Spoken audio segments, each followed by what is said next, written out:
love this town. The city of endless opportunity. Ready to get your cherry popped? Yeah, come on! City like any other, just bigger. Nah, mano, not just any other city. Legends are born here. The major leagues. We're only here because Dex is pulling the strings. Doubt that puts us in the same league as them. But we are. They just don't know it yet. But if you got the cojones and you know how to use them, you can do damn near anything. Unless you catch a bullet. Even then, you go out with a bang, right? You know, you can make heaps more eddies as a motivational speaker. Yo, Mr. V, a pleasure. So what's the gig, Dex? You meant to come out in one piece? How about we go over the plan? There's this prototype tech, a biochip to be precise. Job's to grab it. Guessing it belongs to a corp. Arasaka. We're robbing some heavy hitters. Thought you could blackmail me, fucker? High risk, high reward. First rule of the afterlife. Ka-ching, baby. Goes without saying, we do this on the hush. Ideally, no bodies, not a one. Sounds simple enough. He's lead, assholes! Is it gonna be dangerous? Don't you worry, mi amor. We're bulletproof. Get your ass moving now! What the fuck just happened in there? Can't stop digging Night City. Fucking major leagues. Happy now, Jackie? Yep, that's fucking high! Time to bail! Oh my god, we're so fucked.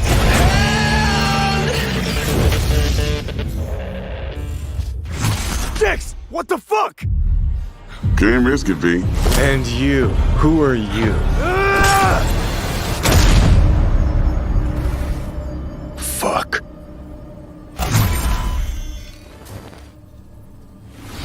So the trailer contains footage from the game's prologue only, but there was an awful lot in it. So Pavel, why don't you try and help us unpack everything that we just saw? Oh yeah, I mean, absolutely, I can try. So what you have just seen is only the prologue of the game. So that awesome stuff is only happening in the first few quests. What the trailer shows you is really our stage, the Night City. You know, this gigantic city built of 6 completely unique districts, surrounded by the 7th one that we call the Badlands. As a player, you are meeting Jackie. Jackie's your friend. Now, they together are trying to reach out for something that is very precious. They are trying to reach out for this chip of immortality, this gateway to eternal life. Jackie introduces you to Fixer Dexter Deshawn. He's a very important person in the social ladder of cyberpunk. He is able to provide the player with various jobs and contracts to be able to gather money, to be able to modify their bodies, push themselves to the limits, to put their hands on the chip. But as you can expect, not everything goes as planned, and but to see it, you will have to play the game. There are an awful lot of really cool things in this trailer, and there's a few that I would just love to talk about a little bit more for the people at home. So let's start with talking about a gang called the Mox. Now, we see a few flashes of them in this trailer. I personally think they're really cool and one of my favorites, but can you give us a little bit more information about them?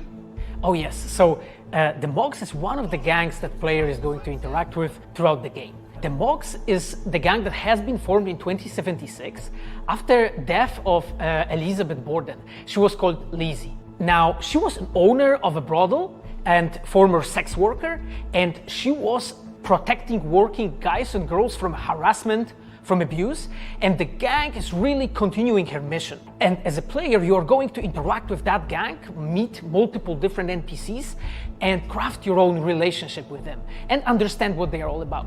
So earlier on, you did mention a 7th district, a place called the Badlands. Now, we saw a few shots of this in the trailer, but I'd love for you to give us a bit more detail about the district outside of the city walls. Okay, so the Badlands is this like dead, dried out space going around the whole Night City. And as a player, you'll be able to traverse that space in your car or motorcycle. This is a space that is inhabited by the nomads. Nomads are living in different families, and they are traveling across that space in convoys made out of the cars and motorcycles. And as a player, you'll be able to traverse and access different type of open world content that has been prepared specifically for you to get that awesome feel of the Badlands as an area. In the trailer, we also saw like a completely metal creature. Now, he didn't look like he was from the Maelstrom gang. This looked like something else. So please tell the people at home, who is this giant metal monster? Okay, so that big dude, that was Adam Smasher. He has been introduced in pen and paper in Cyberpunk 2020 by our senpai Mike Pondsmith.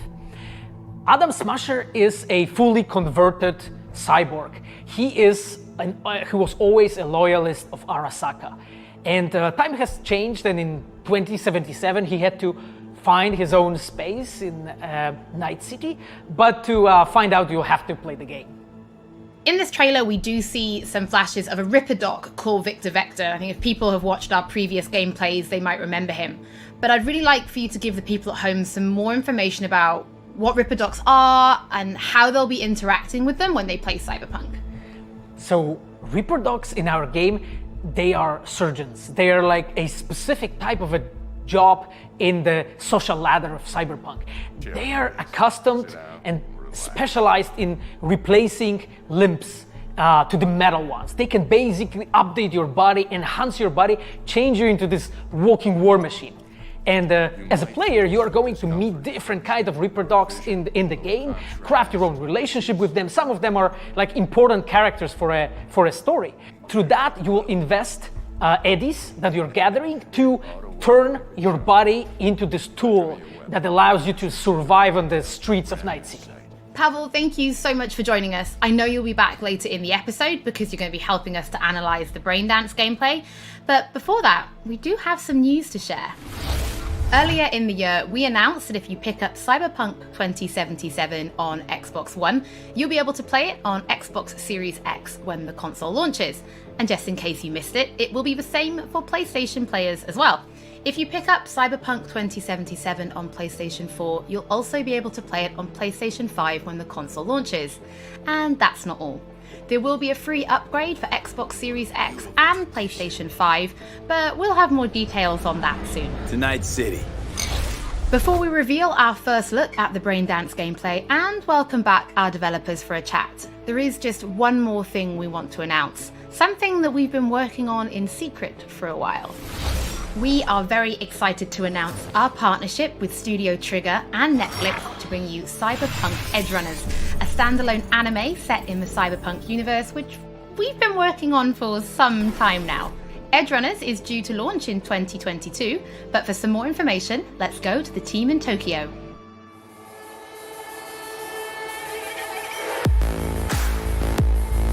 Hi, my name is Saya Elder.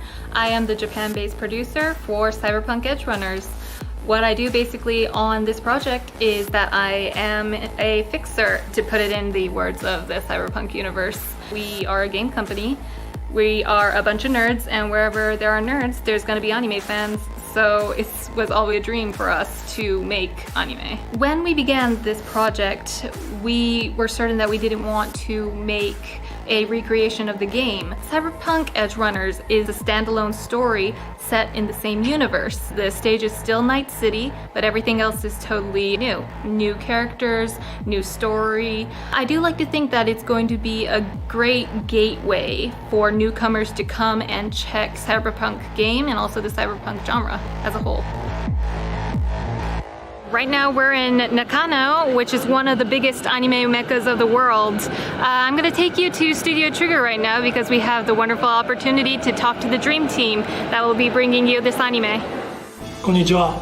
トリガーの代表取締役の大塚です。監督の今石です。キャラクターデザインを担当する吉成です。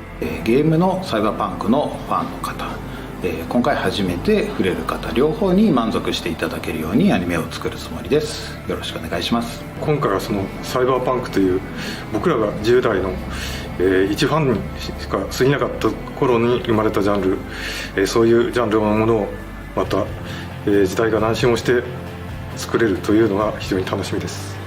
トリガーも10年ということで、監督に今石、キャラクターデザインに吉成というトリガーの最強の布陣で、トリガー10周年にふさわしい作品にしていきたいと思います。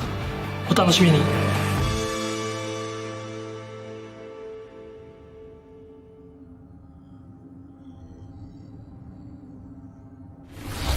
Now it is time to show you some gameplay of Braindance. This is a feature that you'll experience when you play Cyberpunk 2077. Braindance is essentially a recording of somebody else's experience. It allows you to relive their sense of sight, smell, touch, and even hearing, all thanks to a special device.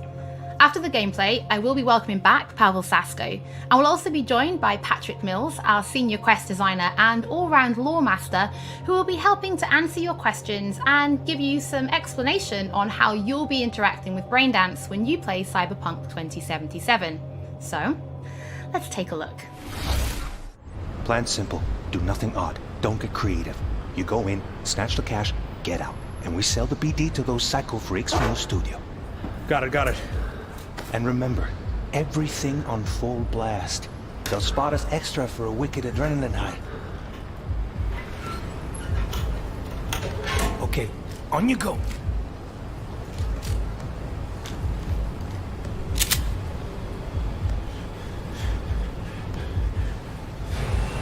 Down! Everybody!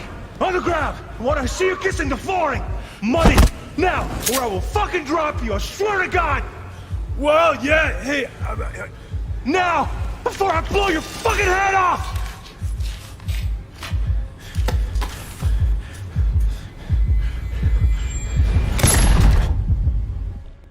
Ah! Slow, deep breaths. Your cortisol and adrenaline spiked, but the soft activated your hormone blockers. Nothing happened. You're alive and well. That was too much. Could feel the guy's pain, his stress, his hope. Hope wrapped up in something else. Mm-hmm. Probably took a booster just before. You'll be fine. Got everything set up? Let's switch over to editing mode.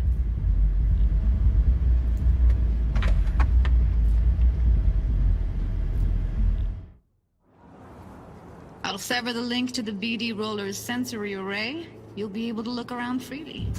Whole scene's yours. Full cam control in analysis mode, so move around, zoom in and out, whatever else you come up with. Think of it as your own little sandbox. So, analysis mode, you control playback. Can even pause when you feel the need.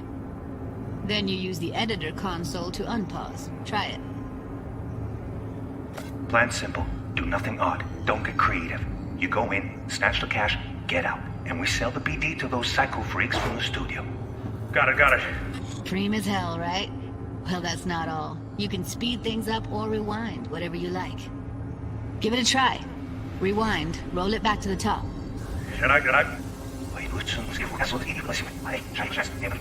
All good, neat. Now try fast forwarding a bit. Plan simple. Do nothing odd. Don't be creative. You go in, snatch the cash, get out. Okay. You can also reset the recording. That'll take you right back to the beginning. Try it. Now for some fun. This here's why you came in the first place.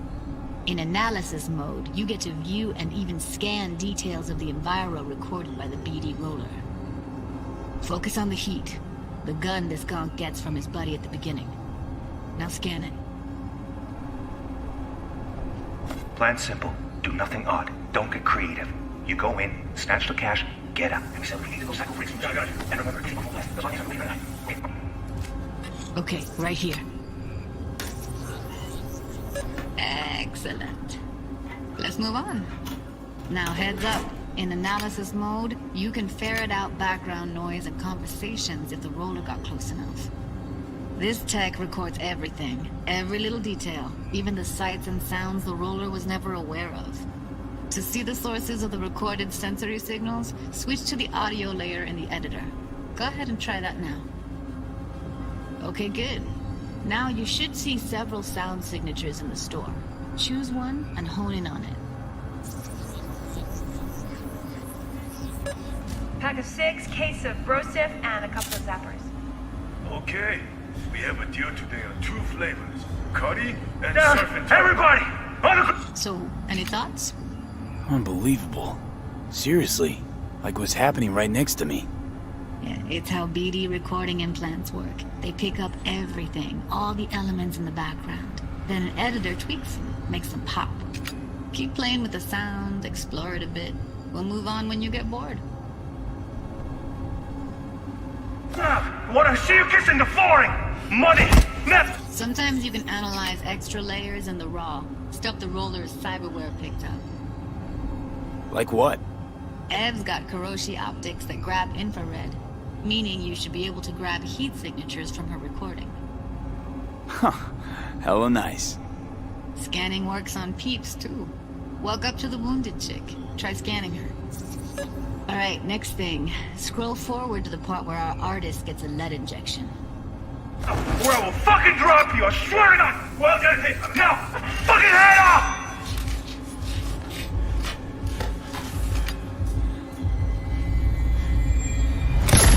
See that? They shot him and he never saw it coming. But you will. Here it comes. My favorite part of the game. See the blinking thing over the entrance? Surveillance cam. Must have caught our shooter. You'll see in a sec. Cam feeds to the screen behind the clerk. Roll back to where the screen's in the kid's field of vision, then scan it.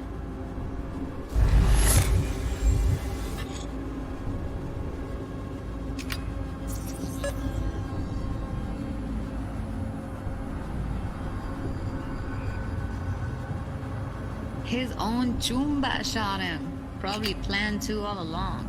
Must have got a nice slice of cred on the black market for a BD like this.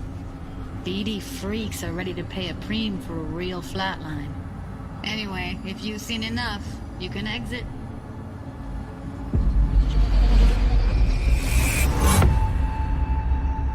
Yeah, it's impressive, right? It's too bad most of the BDs we do here are only good for flogging the log. So Braindance is a pretty big part of the cyberpunk universe. It's not just something used for adult films. There is an awful lot to it.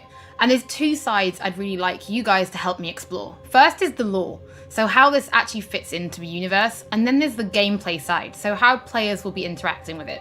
So Patrick, could you tell us more about the lore of Braindance? I would love to.